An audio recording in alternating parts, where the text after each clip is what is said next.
No, Deidre, I was answering Dan's question. I just didn't want to have the mic on just yet. You got the point.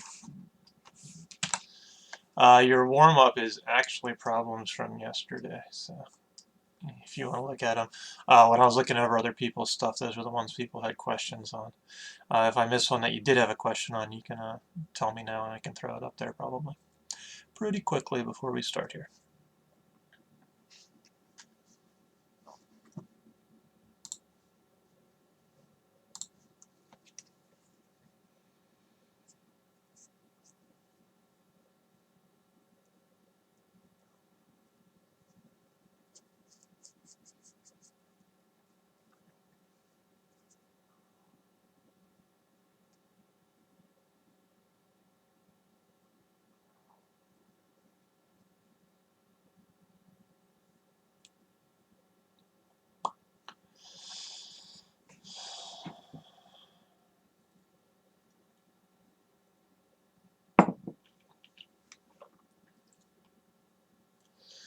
Good morning, Adam.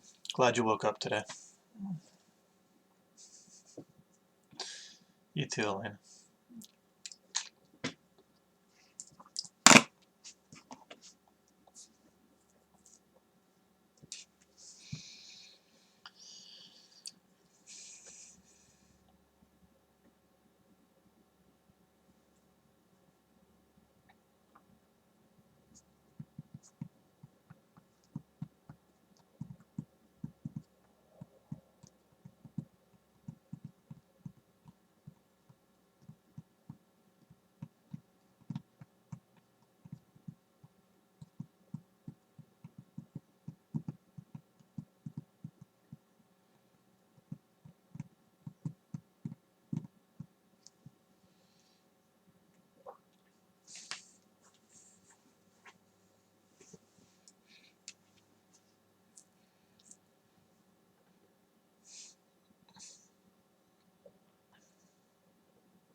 So if I were to start with number 25, 25 says we need factors of negative 32.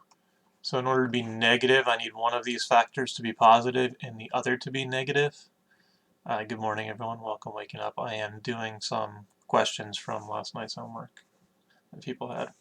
So negative 32 here, I need factors, one that's going to be positive, one that's going to be negative. And due to the fact that our b value here is at negative 14, I know that the larger of these factors has to be the negative one. So I'm just going to go ahead and start listing factors of it. We got 1 and negative 32, which is not going to add up to negative 14, so don't really need that one. You got, let's see, 2 and was that negative 16? Things are falling over. 2 and negative 16, which will give you that negative 14. So this is the set we want, and we just go ahead and plug them into our little form that we get for these. The 2 is positive, so it's plus 2, and the 16 is negative, so it's a minus 16. And you can FOIL that out and check your answer. We're not going to do that, but you can if you want. Number 26, we are looking for factors of negative 40. This is easier. We are looking for factors of negative 40 here.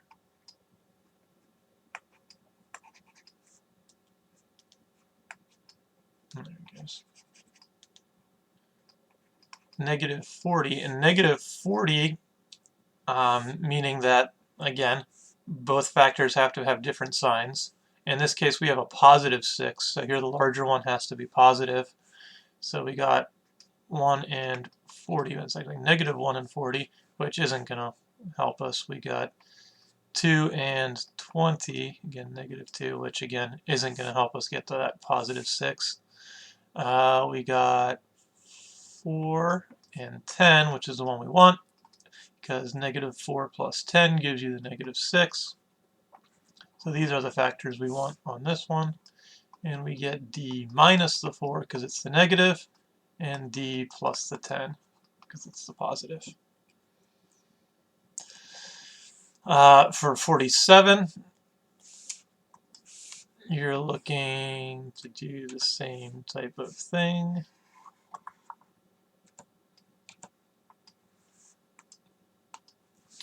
But we need negative 65 here. So again, one of our factors has to be positive and one has to be negative. That's the only way they can multiply to a negative number.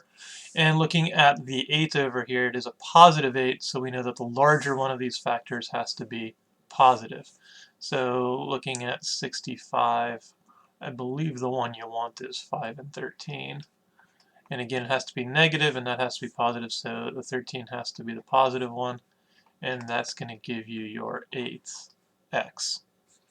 In that case, you get x minus 5 and x plus 13. Our last one is one of those with the double variables. Again, not done very differently. It's just you got to carry that variable with you when you go through and do them. So here we're actually looking for factors of 48e squared, which the e squared we're just going to split up between the factors. But the 48 we can find factors of. And again, it is a positive 48, so we either have to have both positive numbers or both negative numbers. And the fact that they add up to a negative 19 here means that both these factors have to be negative. Does the order matter?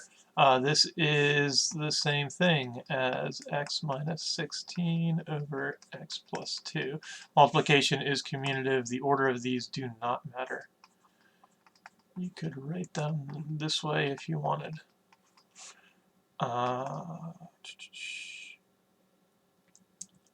So yeah, Nora, this order doesn't matter.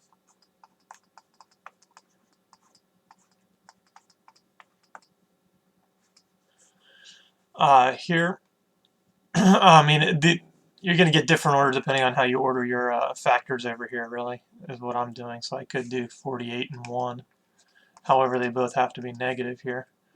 That would be the same thing as if I listed negative 1 and negative 48, so they don't make a difference. I tend to list the smaller one first. 1 and 48, and again, they have to be positive when they multiply, but negative when they add, so they're going to be both negative. This is no way is going to give you 19. So let's try 2 and half of 40 is 24. 2 and 24, both negatives. That's not going to give you 19 either. 8 plus 4 is 12, so 3 is going to work. And what is that? 16. So 3 and negative 16, and that is going to give you your negative 19.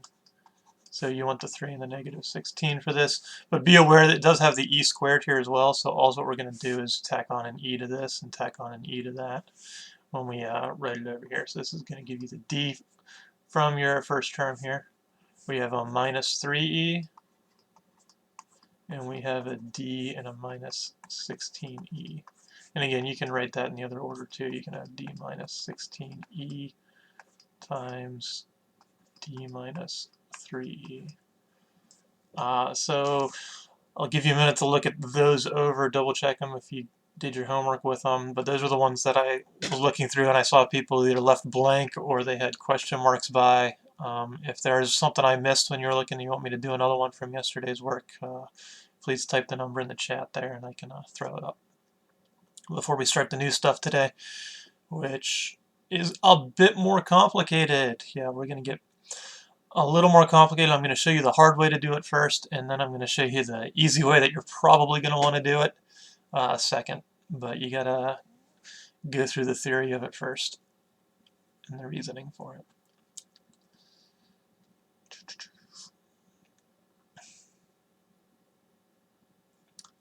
So if we're good on that, let's get rid of that, and you can follow along with the PowerPoint.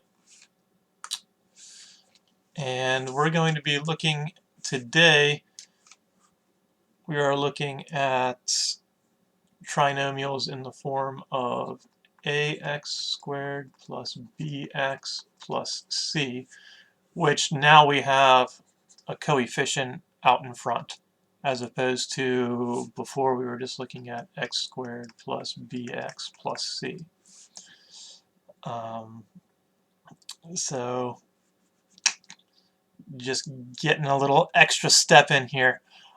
We are going to do this the hard way first, and that's just to give you some reasoning behind why things tend to work when you do the easy way, if you'll be able to put them together. But the hard way is kind of just through some reasoning. So the first problem we want to look at, and again we are following this setup here. Make sure you know what A, B, and C are. They are the coefficients in front of the variables, and they're this last constant. This format is extremely important for later on as well. But we're going to look at the problem 2y squared plus 5 plus 2. Now keeping in mind your A value here is therefore the 2 from here.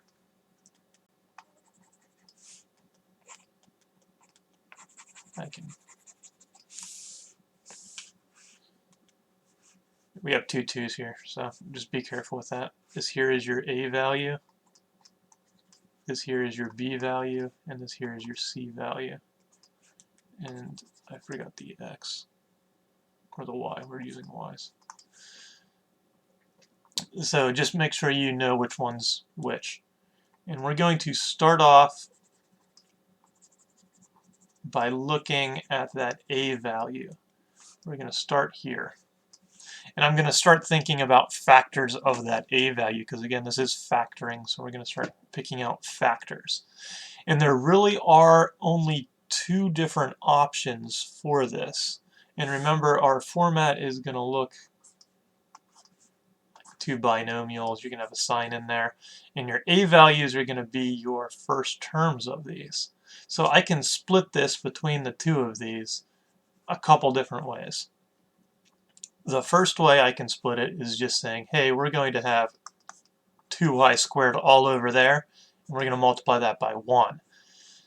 If you do it this way, however, and you go through foiling and everything, you're going to get multiple y squared terms. And we don't have multiple y squared terms. We only have one term with y squared here. So this way is not going to work, and it probably is never going to work if it's a trinomial to the second degree here.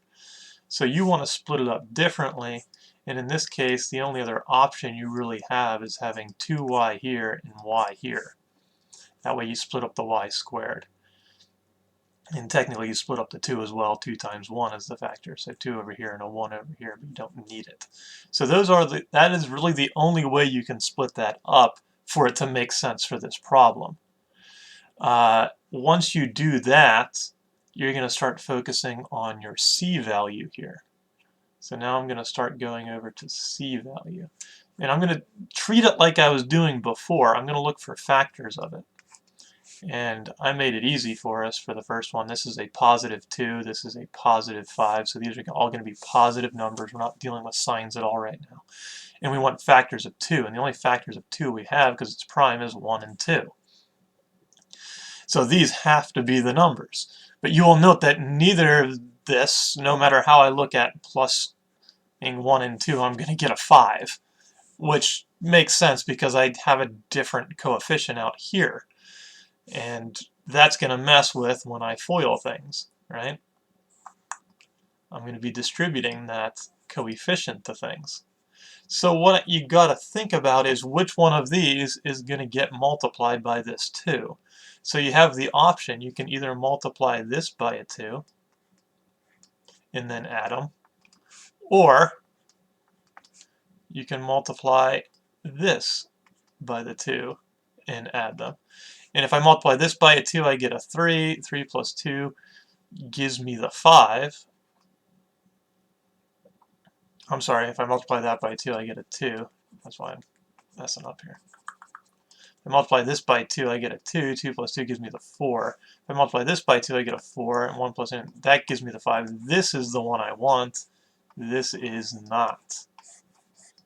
So here, I just got to keep in mind that one of those got multiplied by that 2. And then I got to do some reasoning here to think, okay, well, which little parenthesis box is going to get the 2 and which little parenthesis box type thing is going to get the 1? Well, I need to put the 2 where it's going to be multiplied by 2 when I FOIL. And you can see that this number here is never going to be multiplied by the 2 when I FOIL. So I need to put the 2 over here, and I need to put the 1 here, and everything is positive. So it ends up like that. So my final answer here is 2y plus 1 times y plus 2. And this is doing it through some reasoning. And when I FOIL this out, you'll see how it works. You get 2y times y gives me 2y squared. You get 2y times 2 gives me 4y. You get 1 times y gives me a positive y. And you get 1 times 2 gives me a positive 2. And when you simplify that, combining like terms, you get 2y squared plus 5y plus 2. And that goes back to our original. That was a horrible arrow. That goes back to our original. So it does make sense, but you got to reason through that some. And I am going to do a couple more with you this way, and some that might be a little more difficult this way before I show you the way that you're probably going to do it, just to build some reasoning skills in you. So right now, hopefully there's no questions on where any of these numbers came from, because I am going to move on to another problem here.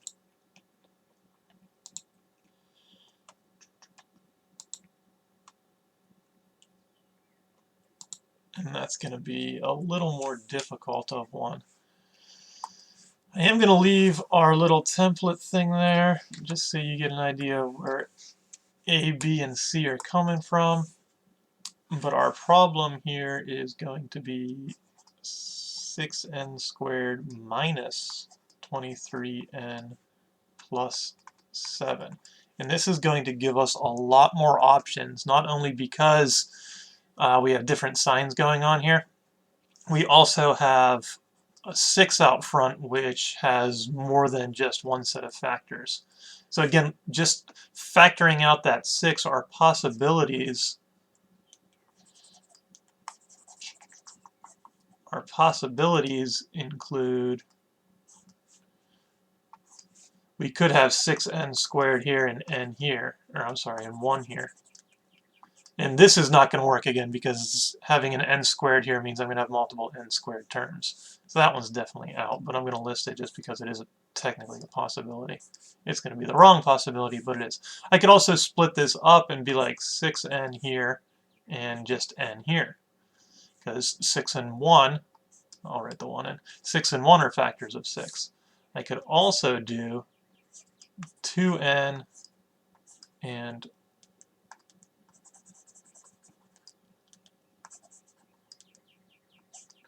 3n here.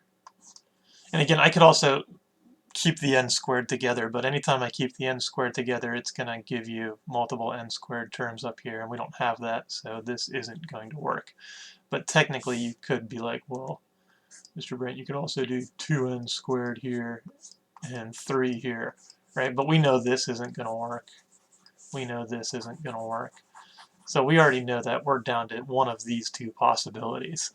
And it's just going to give us more trial and error to go through in order to get the right answers.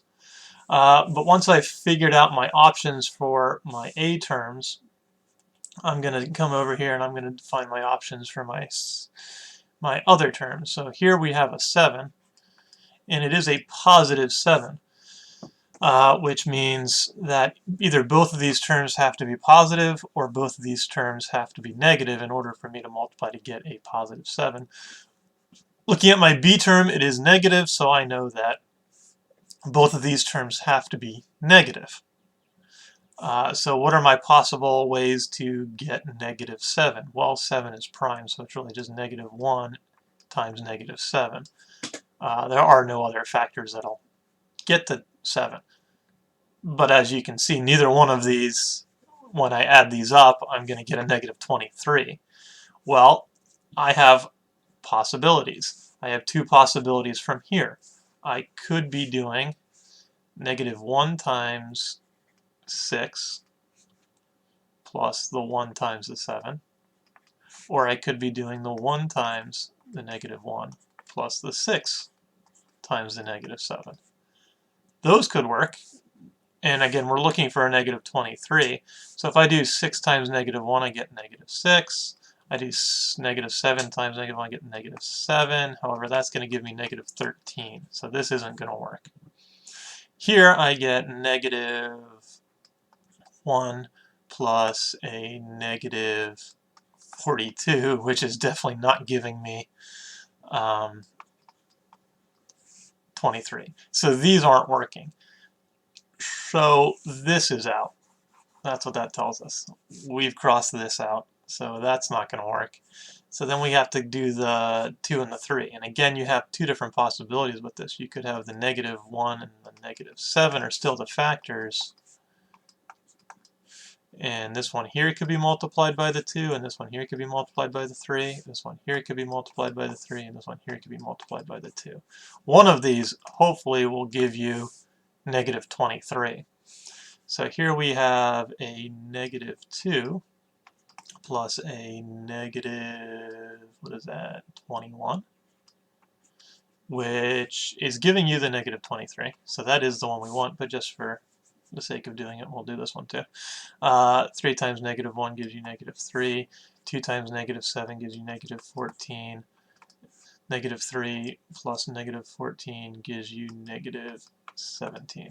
So this here is the one we want. And again, be careful where you pair them up because it's not the same way they're paired up here for over here. So again, we want it so when we FOIL these, your negative 1 is going to be multiplied by the 2. So when I FOIL this, the first step is I take that 2 and I multiply by this one over here. So this number over here has to be the negative 1. And that leaves the negative 7 to be over here.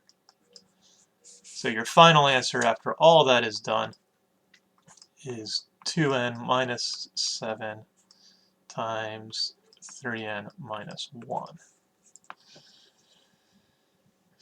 And yeah, that's a lot of reasoning. That's the way I had to learn in high school before I learned how to do it an easier way, which I'll show you. But that's why people hate factoring right there. I am going to do the next example with you as well. Am I? 2y squared. Yeah. It is different from the first example because I have a negative 5 instead of a positive 5y. So I will, again, I'm just going to get rid of it.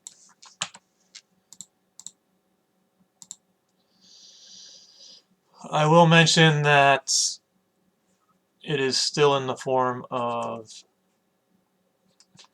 ax squared plus bx plus c. So we do have our a and b terms here. This problem is going to be 2y squared minus 5y plus 2. And in this case, there really is only one option. Well, there's the two options where you could have 2y squared together and then just 1. But again, that's going to give you multiple y squared terms, so we don't want that. That's not going to be good. So the really only option for your a terms here is 2y here and y here. And in this case, you don't have many options for your positive 2 here. Again, they have to both be negative because this is going to be a negative 5. So you have -1 and -2. You just have to figure out which one of these is going to be multiplied by the 2 to get the 5. So if I multiply the 1 by the 2, then this gets multiplied by the 1. This is going to give you -2 plus -2, which equals -4. And that's not -5, so we don't want that. Which means it's going to be the other way around. So this gets multiplied by the 1, and this gets multiplied by the 2. When you add them, you get -1 and -4, which adds up to that -5. So these are the values you want. You just have to determine which one goes where. And again, the 2 here is being multiplied by -2, so when you factor, you get the -2 times that term first. So that's how I know the -2 is going here, and the -1 will be here. So this here is your final answer on things.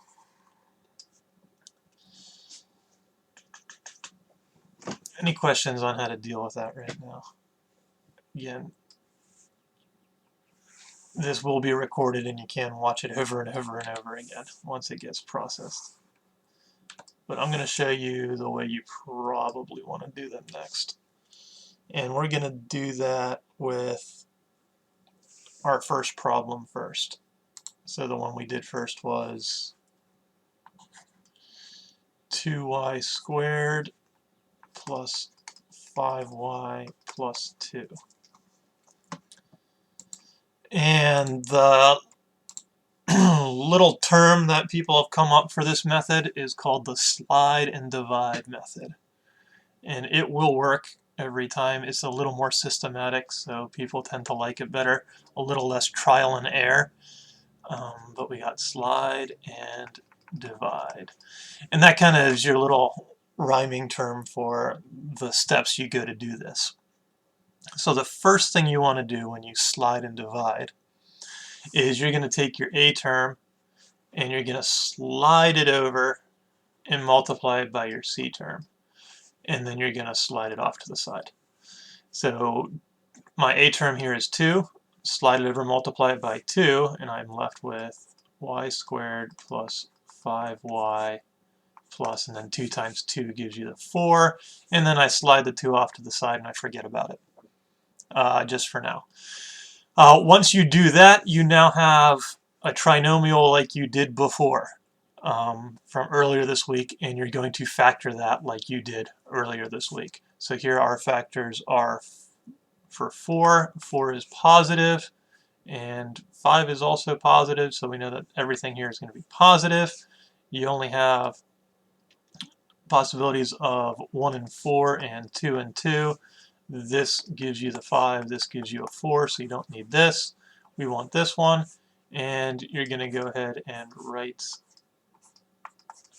the factoring for it, the 1 and positive 5. Now, keeping in mind, this is the factoring of this trinomial, not this trinomial. So how do I go from this to this? Well, I got to bring back my coefficient from A, and this is your divide part, and I'm going to divide each of these factors by that coefficient.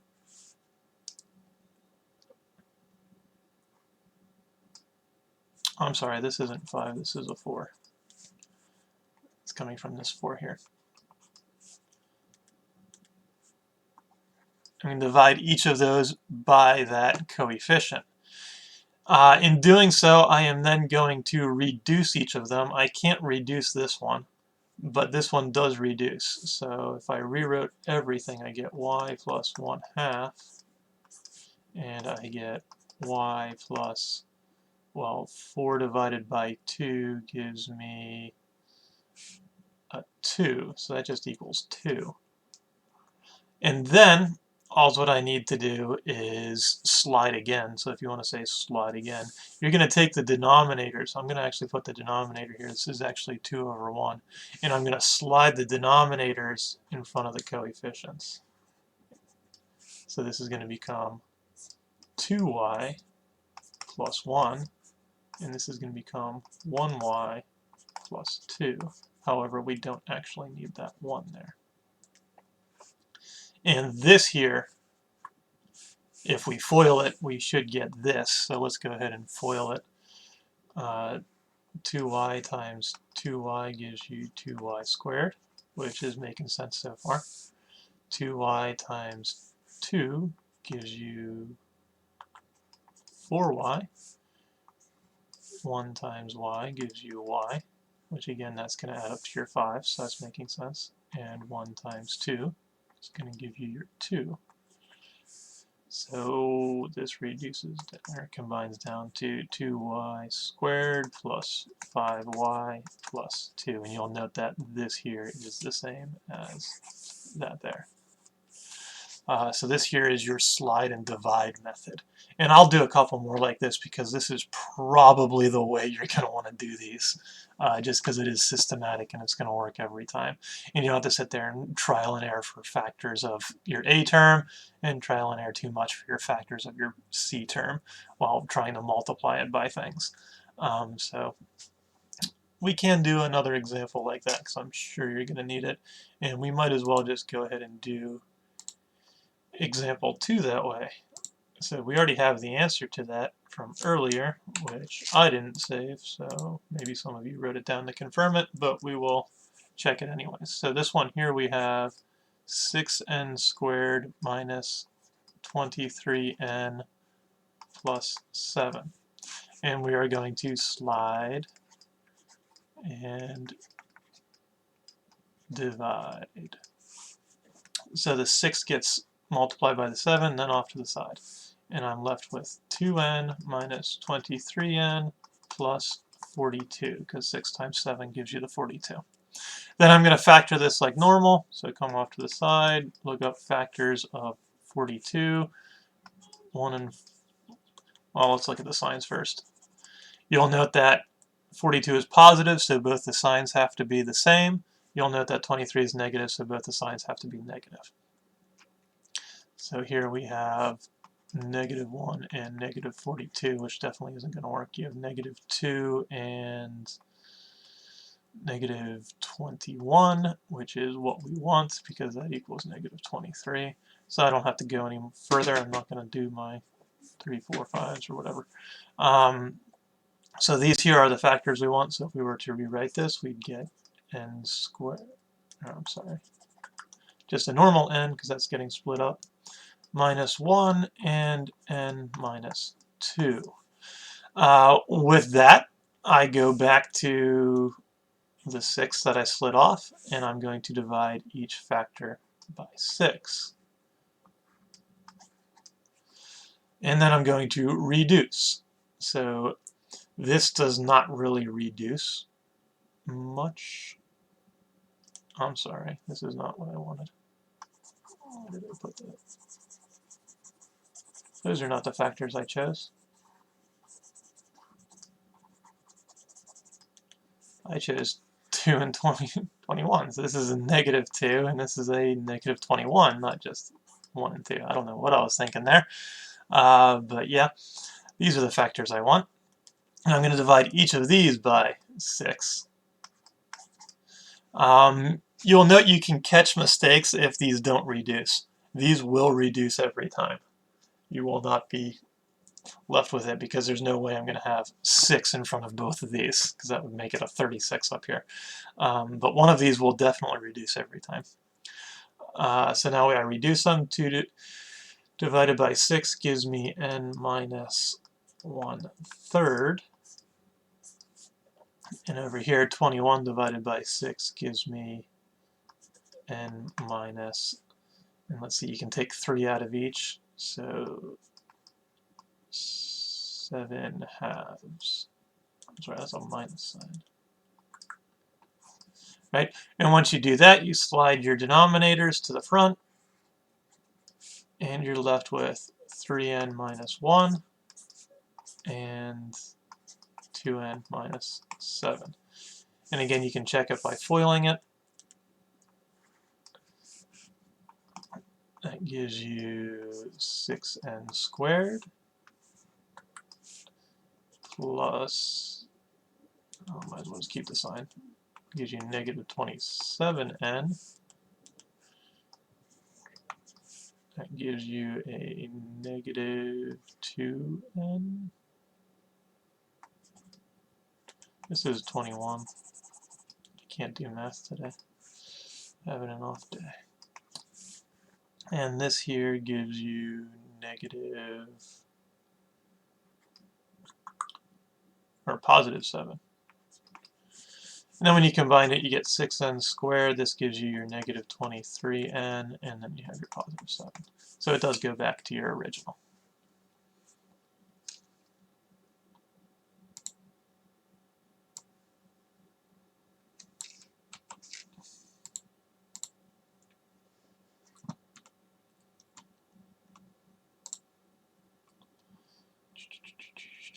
I had set up for one more example for you that I'll walk you through using your slide and divide, and that was 5d squared minus 14d minus 3. So again, you should be able to try that on your own for a bit. You can pause the live stream if you want to give yourself time to do that. But this is the last example I'm going to go over unless someone starts commenting on this. The chat's been pretty quiet today. I know there's been a lot going on here. But again, we're going to slide and divide. It's going to take the 5 times the 3 and then put it over here. Just kind of keep it off to the side. So I have d squared minus 14d. 5 times negative 3 gives me negative 15. Once you do that, factor this like you've been doing. So I have negative 15. And it is negative, so I know that signs will be different here. And this is negative 14, so I know that the larger number is going to have to be the negative one. So here I got 1 in negative 15, which right away, hey, that gives you your negative 14. So you don't have to go too far with that. These are the factors I want. So I have these, just d. I got a positive 1, and I have a negative 15. And again, I'm going to go through and divide everything by this 5 now. So negative 15 divided by 5, 1 divided by 5. Here, this doesn't reduce much, so it's just going to be d plus 1/5.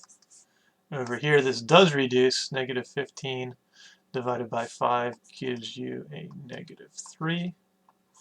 And technically, that's over 1. So then you bring your denominators out front, and you get 5d plus 1, and 1d technically, but you don't write the 1, or d minus 3. And again, you can go and check that by factoring. See if we get our answer. This is going to be 5d squared. This is going to be negative 15d. This is going to be positive 1d.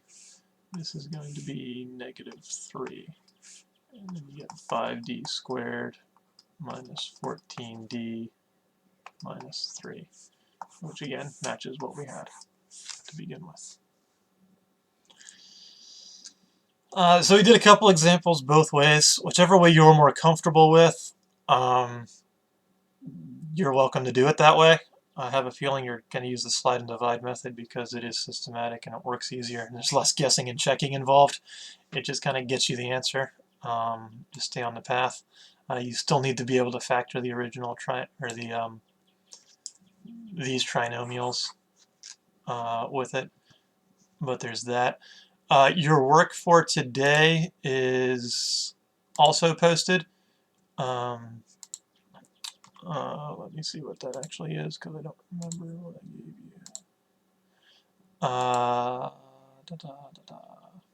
you. You're looking at page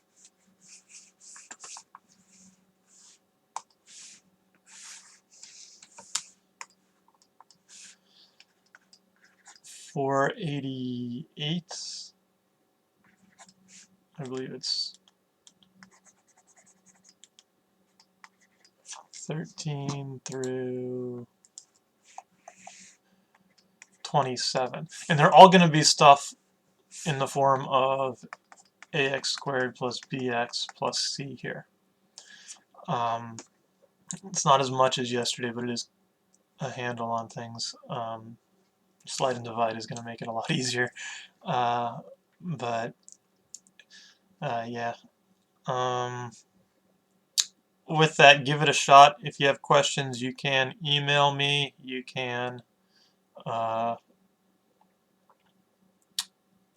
wait for tomorrow if you have questions on things. Please make sure you are keeping up with the other work as well. Science stuff included. Whatever is posted on option C is what's going on this 9 weeks. I'm not adding any more grades in the science category for that. Math I will be putting on this week's grades as they get done. I still have a handful of people who are not turning things in, so make sure you are doing them. Make sure you are viewing the live stream. I mean, there's only 14 of you on right now, so I am probably not talking to anybody that actually is doing it.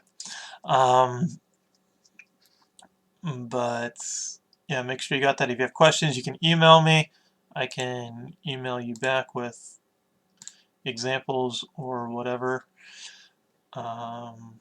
Whatever you need, just ask questions on things. I plan on doing review of these things tomorrow, so I don't plan on giving you anything new. I plan on just doing more examples and having you try some just to look at it for tomorrow. And Friday I plan on just putting kind of a little quiz up just to see how well I can do that. And seeing, it's going to be on foiling and factoring. So for Friday, you're going to have a short quiz on FOIL and factoring. And this is factoring being as the trinomials, the stuff we've been doing this week. So how to interchange between the two of them. So I'll give you either two binomials being multiplied together and ask you to FOIL them, or I'll give you the trinomial and ask you to factor it. So I'll hang on for a couple more minutes in case there's any questions on things. But that's it for today.